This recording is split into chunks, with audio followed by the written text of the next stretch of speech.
While Senate Republicans continue to seek bipartisan solutions, the story on the other side of the Capitol has been a little bit different. Speaker Pelosi and Democratic House continue to neglect opportunities to find compromises that might actually become law. Instead, churn out one left-wing messaging bill after another.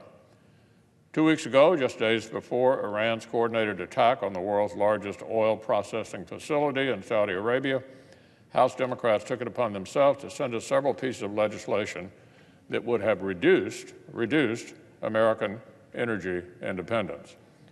Domestic energy is a driver of American prosperity and one of the big success stories of recent years. But the House Democrats want us to retreat. They send us go nowhere legislation in the Senate. It will not pass, and the President will not sign. And then, Mr. President, lest a whole week go by without one of these exercises, here's what happened last week.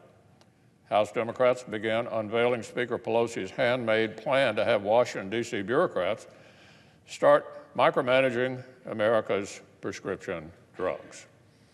It's the same old one-size-fits-all government control philosophy we continue to see from our Democratic colleagues. Forget about choice, forget about competition, forget about free enterprise and finding ways to unleash more market forces to help consumers. Just give Washington bureaucrats more power to clumsily call for the shots and manipulate markets from the top down. Predictably, what this plan amounts to is not an efficient, effective way to help American families, but an efficient, effective way to bring even more of the economy under the bureaucracy's thumb and potentially set us on a track toward nationalizing a major industry. So, Mr. President, there are millions of Americans who benefit from our nation's incredible innovations and the R&D breakthroughs on new drug treatments and cures. We really ought not to jeopardize that. American families deserve more choice, more competition, more affordability.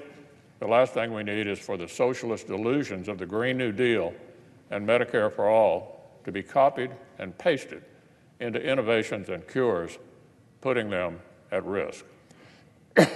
Fortunately, Mr. President, this Republican Senate won't let the Speaker's dangerous proposal hurt the country.